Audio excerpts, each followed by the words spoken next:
got me questioning, where is the love? Where is the love? It is 6:38, 22 minutes away from 7 o'clock right now. Good morning to Mark Davis at 6:60 a.m. The Answer. Morning, guys. So this county clerk in Kentucky appears before a federal judge today, may face contempt charges for refusing to issue marriage license, not just same-sex marriage license. She said, okay, nobody gets them. Everybody is taking sides on this based on what their thoughts on gay marriage are and what the clerk's view on gay marriage seems to be, when what you need to focus on is the law and the Constitution. Ms. Davis, no relation, is thoroughly entitled to her view, or biblical view of marriage, a view that I, by the way, totally agree with. Her view is principled, it is biblical, that's not the question. It is, does she get to lay that down as a line in the sand to not offer marriage licenses that the state of Kentucky seems willing to offer? If you wanted to draw a line in the sand, it should have been Steve Beshear, who's a Democrat, not going to happen, governor of Kentucky, maybe Greg Abbott here in Texas, saying this was judicial tyranny, the Supreme Court ruling was unconstitutional on its face, and we call on all county clerks not to issue such licenses.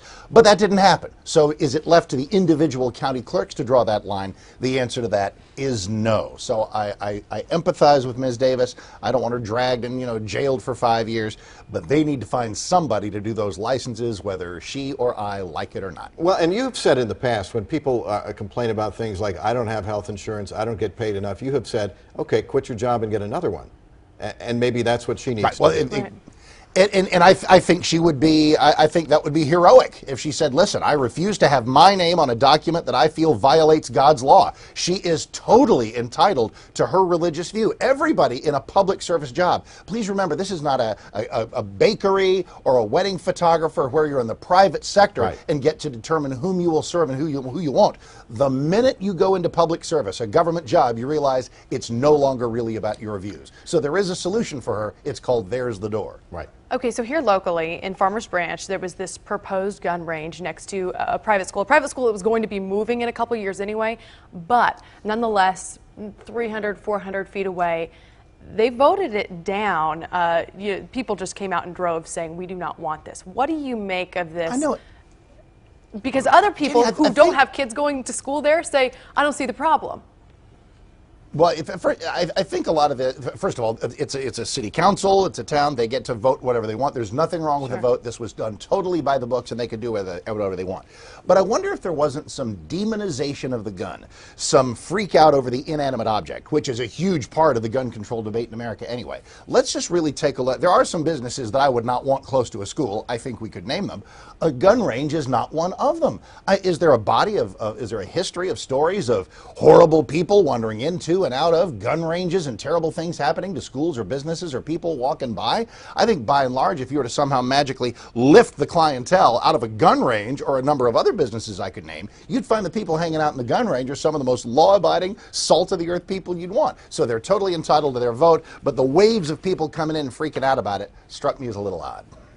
All right, last thing, the president using his authority to rename what's long been known as Mount McKinley to the rest of the country, but in Alaska, to Alaskans, it's always been Denali, which is its traditional native name. The first thing that it was easy for people to do is go, well, there goes Obama again, taking an American president out and sticking some tribal name onto it. So in order to settle this, I called a talk show guy in Alaska. I called a guy named Mike Porcaro at KENI in Anchorage. I said, are your listeners up in arms? And he said, no. A lot of people call it Denali. Other people call it even other things. They wondered why, it's less than a century old, this name of Mount McKinley. And it didn't bother people up there, so it doesn't really bother me. On the list of things President Obama has done, this ranks about 523rd. We can get to other stuff. Please, let's get to other stuff. So anyway, we're ready to roll, and thank you guys very, very much. Appreciate it. All right. We go forth with Denali. Thank you, Mark. You can listen to Mark Davis's show every morning on 6:60 a.m. The Answer. Yeah, like maybe next week we'll be talking about the Iran nuclear deal, which they'll be debating in Washington. That will be a topic people will care more about. A little more so than Denali. Time now is 6:42.